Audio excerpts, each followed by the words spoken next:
the door. It's been a hard day's night. I should be sleeping like a log. But when I get home to you, I find the things that you do will make me feel alright.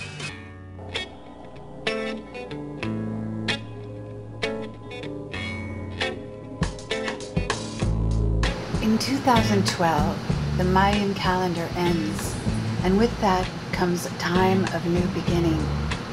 Cultures from all parts of the world come together in agreement that at this time and space, our Earth enters uncharted waters. Some say the conjunction of the planets and the end of the Mayan calendar symbolize the coming of an apocalyptic vision, literally an unveiling of God or truth, the revealing of all things previously hidden from mankind. Oh, I'm feeling we're not in Kansas anymore. You got to pick up every stitch. You got to pick up every stitch. You got to pick up every stitch. Must be the season of the witch. Must be the season of the witch, yeah. Must be the season of the witch.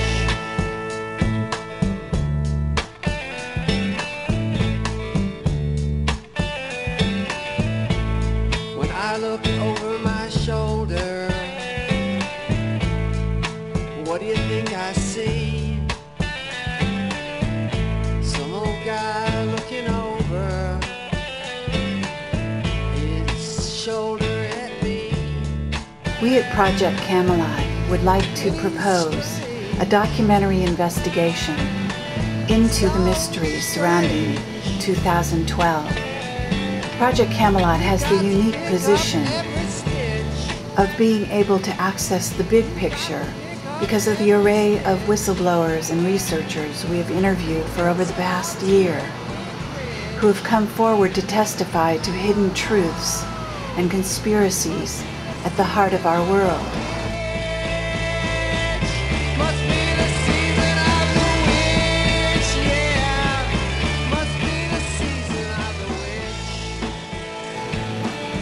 Our objective is to create a kind of big picture of how government secrecy and our place in the galactic community create a discontinuity so great that in order to move into the next millennium, we will have no choice but to reveal the real matrix in our lives for once and for all those willing to listen.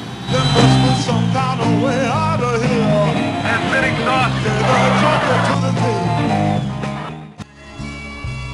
Us to save your life, you must tell us the identity or whereabouts of Codename V. Do you understand what I'm telling you? Yes. Are you ready to cooperate?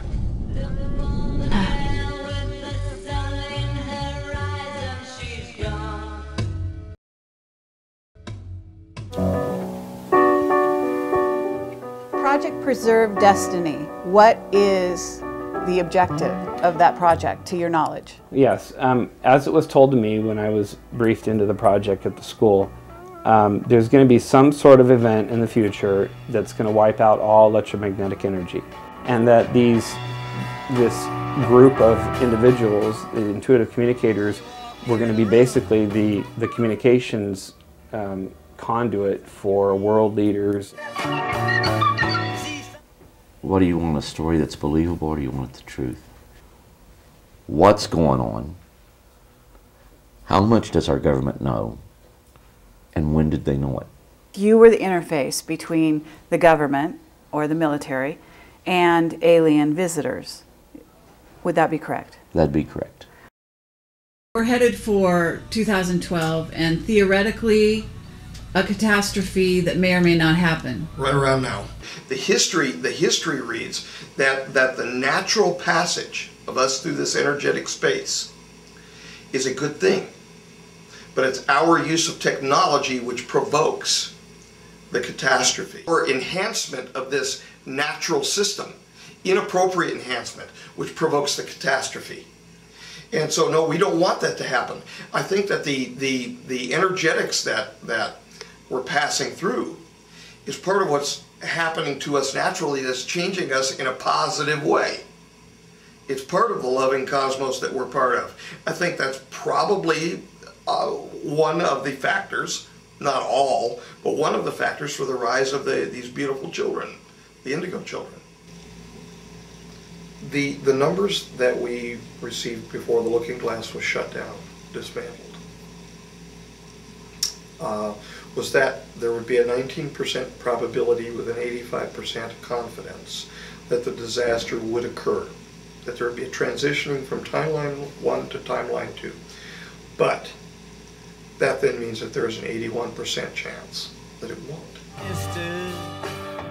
NASA studies again and again showing every planet in the solar system except for Mercury, but the Sun, Venus, Mars, Earth, Jupiter, Saturn, Uranus, Neptune, Pluto, all of them are having massive climate change. They're getting brighter, they're getting hotter, the magnetic field is growing larger.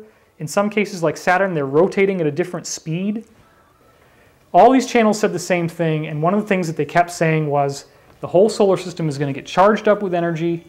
You're going to see all the planets changing, and you're going to see a transformation occur. Earth changes, cataclysmic changes will seem to be happening, but then there's going to be this big energetic event, and the Earth will be propelled into a golden age.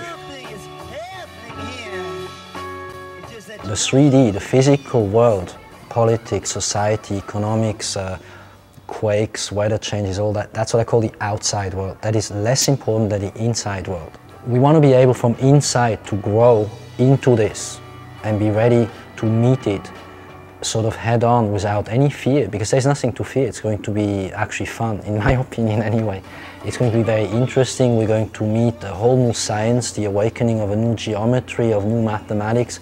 So there is exciting stuff that is going to happen that is so much more interesting than, you know, what does it matter? There will be quakes, tsunamis.